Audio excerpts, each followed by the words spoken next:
Welcome back to the show. It's Kevy Kev, Kevy's Corner, and boy, I tell you, so excited about our next guest. She is tremendous. She is a native St. Louisan, and she has created a tremendous, I would call it youth business, marketing, branding opportunity. It is known as Power Uprising, and it gives youth the opportunity to learn about business and marketing. And there's so many other parts to it, but she's doing a phenomenal job. Had the opportunity earlier this summer to see the students in action at one of their presentations. Please welcome to the show. So glad to have her, Daya Harris. Daya, how you doing? Thank you. I'm doing great. It's always great talking with you, so I'm happy to be back. Thank you for having me. It is awesome to have you back. We had you on the radio before, so now we get a chance to go a little further with you. And Power Uprising, you founded this organization, this business plan. I guess you did it back in 2020? Yes, I launched Power Uprising in 2020. It was a soft launch during the thick of the pandemic, October 2020.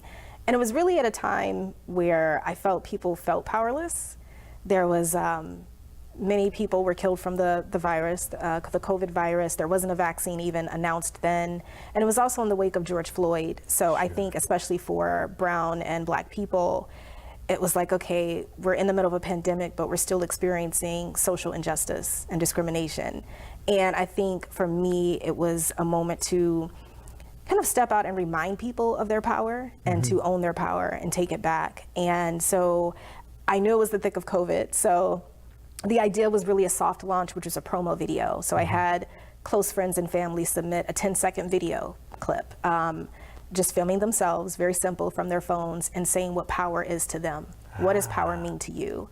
And I really was expecting maybe 25 people. I think I asked a lot of people in hopes that, okay, at least 25 will send it. And I ended up getting about like 45 people that submitted it. And it was amazing. I was very thankful because I couldn't really tell them much about the full program. It was confidential before the launch, but they trusted me enough to know this is something that's going to be powerful and of quality, and it meant a lot to me. And I just compiled it. You know, a lot of them were from maybe Androids or iPhones. Some of them were vertical, horizontal. So you can imagine in media putting that together and trying to make a promo. And it ended up being longer than 90 seconds, but it wasn't too long because I wanted to get everyone in there. It was a nice mix of black and brown people, and it was very powerful. And that's still up as my first launch. And so 4 years later, there was a lot of rebuilding, re-strategizing due to COVID. A lot of companies that had kind of funding and partnerships on hold, a lot of uncertainty, a lot of businesses that needed funding and loans. So I just I think everything's divine timing. So really just use that time to rebuild, re-strategize, and just trust when to fully come out with the heart launch and the first initiative. And just to give a little background, I know we kind of jumped into the promo, but Power Uprising is a global community organization that educates, empowers, and excels people of color in marginalized communities through STEAM programs and partnerships. So our 6 focus areas are actually quality education, gender equality, financial literacy, social and economic justice, human rights, and health and wellness. So I'm just really excited. Fast forward from 2020, from the soft launch, we had our first initiative called Power Moves in Business and Entrepreneurship, which we just launched in June 2024 in partnership with TRIO and Higher Education Consortium. And that's where I had the opportunity to see you and the students you had. There was a 4-week period where you worked with these high school students, and I think you had them in all 4 classes, 9 or freshmen through seniors. Yes. And they had to basically develop business plans. Absolutely. And I loved seeing them grow over those 4 weeks. It truly was a transformative course. And I'm also a business professor. I teach at Southern New Hampshire University. So a lot of the curriculum for high school students was college level. It was an accelerated college level course. So to see how they performed, and it was only 4 weeks versus like an actual semester term. And we met 2 days per week over the summer in the month of June. So really understanding and hearing their voice meant a lot to me, and they inspired me as much as I inspired them. You know, hearing their testimonials and their stories of what Power Moves did for them, equally it did the same for me. And for the Power Moves initiative that launched under Power Uprising, is basically a 4-week curriculum that teaches students how to not only learn all aspects of business and marketing, but learn how to be change agents. So they do research and they create a solution to a problem in their community. And it's something that they want to see. It could be a new business, a new platform, a new organization for their community. And based on that research, they mention the problem, then they develop the solution. From there, they also talk about their promotion, their target audience, the funding that's needed. So it's a full, intense business curriculum. And what really excited me was them learning every aspect and the teams, the unity that came from it, and hearing their stories behind it. So a lot of those statistics were mental health, suicide increase, the violence, teenage pregnancies, literacy rates, what do we do about quality education in our communities, and to see them just hands-on and hear it from them directly. Because there's always tons of meetings around teenagers and youth and these statistics, especially in St. Louis City, but they're not at those meetings. They don't have a seat at the table. Right. So to hear from them directly and know that they are seen and heard and their voice matters, I definitely saw the transition and all that they put into this project. And they all created web apps. Yes. And so that was the product. That was their final project for the curriculum. But the web apps were all different. So some of them were gaming experiences. Some of them were fitness and wellness, mental health.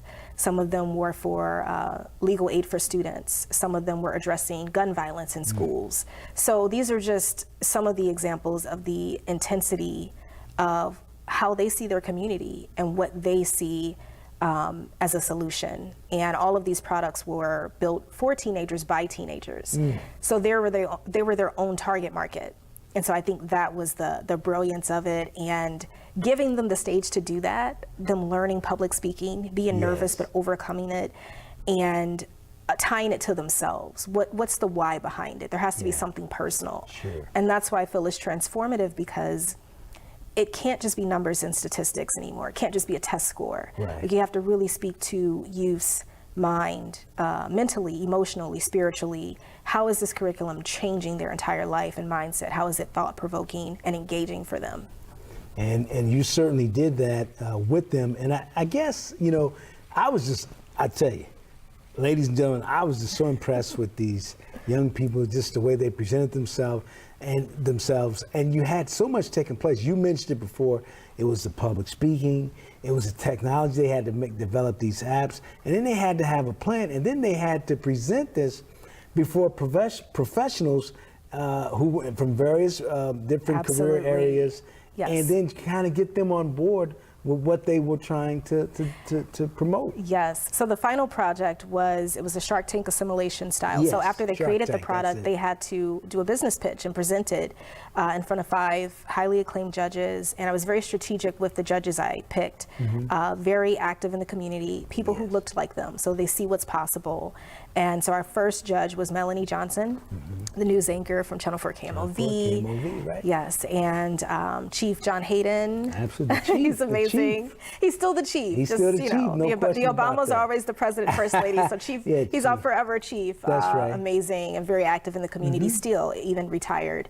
And Angela Pearson, she's the Deputy Operations Director for Mayor Tashara Jones. Absolutely. Very active in the community. She was amazing. She was an amazing judge. She gave great insight to the students. And Attorney Kenneth Goins, which you're familiar with. Very familiar. Kenneth and I, we go way back. Yes. Kindergarten through high school to college. Wow, wow. And he's very active in the community and a great asset as well. And then last but not least, we had Miss Sheila Forrest, who's a business owner at Afro World. And her shop is amazing. It's like Black excellence when you walk in. I just love seeing it grow over the years. It's been around, I want to say, since the 60s. Yes. So really enjoyed seeing her shop and having her there as a business owner, understanding entrepreneurship as well. Yeah, you had put together like a dream team panel, and that was really special. I'm also kind of curious too, when you talk to the teenagers, and I think you said it best when you said oftentimes they're not at the table when we talk about, well, the youth, they need this, they need that, but too many times they're not at the table.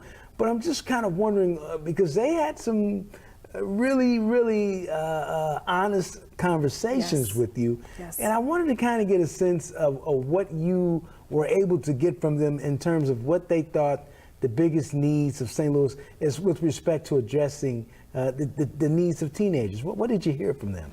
Yes. One thing I did that definitely stood out from the very beginning, I think this was within week 1, and then we kind of talked about it more in week 2, is that a lot of them were victims of what they've created as a solution. So several of them have experienced violence in their schools. Okay. Several of them have experienced what they feel was discrimination from some of the leaders in education. So that's why they created the student legal aid program. So it's a lot of them sharing their stories, but also knowing some of their hardships outside of the schools as well. Some of these are within our communities, within our households. And so being that these are only, some of them, 2 of the students were only 15, but they have seen shootings, killings in front of them. That's traumatizing as a teenager. Yes, that's traumatizing for an adult. So imagine a teenager. Absolutely. One of my students, he was amazing. He just lost his brother about a month before the program, and he was only 15. So his brother was shot and killed, who's 12. And so these things are happening at a very young age. And so for me, it was not just teaching them from understanding business and marketing, but showing them that they're powerful now. You don't have to wait until you're 30 or 40. You can implement what you want to see now, and your stories matter now. And I was just lucky enough, and I guess I'll say blessed. I like to say blessed. Thank you. To be in their presence and for them to trust me enough to be vulnerable with me, to share their stories. And I think a lot of times you have to fully trust. Students pick up on energy, and so there's a equal trust that's built when you build rapport, and they feel like they can talk to you, and they know that you genuinely care. And for me, I came in with high expectations, and I think that was something. This program, they'll always remember. They've never had to do that before. They were nervous. We have to present to judges. We're going to be on the stage. We're doing a business pitch. They learned all these aspects, and they were excited and nervous at the same time. I could tell, but they showed up. And that was what made me proud. And it showed them that I can push through the trauma I've been through. I can push through the hardships. I have a voice. And it's really, where do you apply that? We all go through something, right? But it's, to me, I'm really big on like faith and energy too. So it's like, where do you apply that? This happened, but how do you use it as a voice? How do you push through this? And as you push through it, you're inspiring others to push through it. And so I was just so proud of them because I knew behind the scenes. I knew their transition from week 1 to week 4. I heard their stories. So I was literally on the stage to the side in tears watching them present and share these stories because wow, like you could see the transformation and the transition of what they were doing and what they were speaking on that was so positive. And so I was like that summer program mom that was like crying on the side, like wow. I could see you were very, very emotional as they presented, and you know, as you would expect. I mean, I can understand, like I said, it's the mom. This was their debut, and they were really showcasing their skills like that. And you know, again, just to ask you about, you know, the creation of Power Uprising, to put that together the way you did, it took a lot of planning because first of all, you had to train the students, you had to get them trained, you had to work with them, and then you had to coordinate all the people, the support people, that panel you had, and put all that together. And you only had 4 weeks, and then I didn't realize this, but I'm hearing you say that you basically you met with them twice a week. Yes, Tuesdays and Thursdays. Okay, for a period of time. I don't know how long. 4 weeks. For 4 weeks. Twice a week for 4 weeks. It was only 8 sessions but total. Each session, how long as far as time, I guess, is what I was Each session was about 60 minutes. Wow, that's all. Yes. So that's even more tremendous what the students were able to put together. And you could see the transition because I remember there were some students week 1 that they weren't fully grasping it. And I remember one young lady in particular, she was like, I don't want to do business. I don't want to be in business and marketing. I want to do forensics. Like she had her mind made up. By week 2, she was so engaged. She was raising her hand, giving her opinion. She became the CEO of her group. Well, what was the turning point? What changed her where she wanted to go? Or she began to even look at the business side of forensics. What occurred? What happened? You know, what's interesting is I noticed that once I started showing some of the examples on Shark Tank, so I wanted them to prepare for the judges. So I showed them some of the Shark Tank clips, but I was very strategic with what I showed them because they needed to see themselves. Yeah. So I showed a Shark Tank video of a young Black girl who started her own hair care company. Okay. And the success, how that product made her and her mom a millionaire within 2 years. Wow. And then I showed another one of a young Black boy who started his own product with a single mom. And it was literally t-shirts, it was merchandise, but it was the meaning behind the merchandise that made him literally sell out and go crazy. He started at 12, by 15 he was a millionaire. Wow. And so I could tell that, and that's why representation matters in education, because I could tell that literally first week head was down, you know, just very not engaged. And the crazy thing is she wants to start her own business now. She literally wants me, she's reached out to me, she keeps in touch. I keep in touch with all the students, so it's not just a summer program, but she's like, can you help me with career advice? How do I get this going? What she presented, she actually wants to launch now. Wow. And so helping her with that, and it's complete transition, but I think once she saw herself in those Shark Tank videos, and once I was able to kind of grasp their mind, where it's not just routine. I'm not saying, you know, X times Y equals Z or whatever it is, you know, like I'm literally drawing you in. I'm engaging you right where you are. So that's what made her. It almost sounds like maybe you have a lesson maybe for educators, teachers like myself, with a strategy. Is it? And you correct me if I'm getting it wrong, but are you saying that any examples you have to show them themselves, or maybe, you know, you can expound on that? Yes, I think representation is a very important piece, but that's not all. I think also having people that genuinely care, having empathy versus judgment, I think is very important. And as I said, I guess mentioned earlier, is people can tell when you're genuinely there because you care versus when you don't. When you have high expectations and you push them in an encouraging way versus like, I'm just here to do a job as a teacher, I'm underpaid, it's too many students, you know, and I get it. I'm not just, you know, talking about teachers, I understand their side as well. But I saw a situation and I said, okay, how do I transform this? I met everyone during the first week. They all introduced themselves individually. That was the first piece of public speaking. They had to stand up and introduce themselves. And when everyone introduced themselves, I took a mental note of each of them individually. Okay. Their story, how they present themselves, and just things I picked up. Okay. And in those moments when I had another young lady who was like on her phone, and I was, you know, the first week, and I was like, hey, we have a very fast-paced course here. We have a lot to do. We can't be on our phone unless you're doing research, but you have your laptop for that. You shouldn't be on your phone. And she had just a really bad attitude, but instead of me taking the phone or, you know, like yelling or getting upset and putting her on Front Street in the class, I pulled her aside and said, hey, you're not yourself today. Like, what's going on? And I joked with her, do I need to beat somebody up? What's going on? You know, just to get her to laugh or smile and let her know, I see you, I notice you, I notice your energy is different. And for her to know that I paid attention enough. And it wasn't like, let me chastise her. I just put her aside and talk with her. Her energy completely changed. And I think making those personal connections, it's loving in a tough way, but learning how to bring them in, because they're used to people saying, put your phones up, or you have detention, or you have this. Sure. But having someone that brings them in and let's talk, and that's a part of mental health too. Let's talk about it. What's going on? That's it. So, you know, we know as we wrap things up here with you visiting, of course, with Daya Harris, who is the founder, the creator of Power Uprising and many of their projects. She does it under the title, the name of Power Moves. Yes. At this point, what would you say of the future? What are your aspirations and goals? What do you see Power Uprising headed? Yes, lots of growth. This is just the first year. We're getting better each year, just getting started. One initiative that is coming up, our first global initiative, will be in Ghana.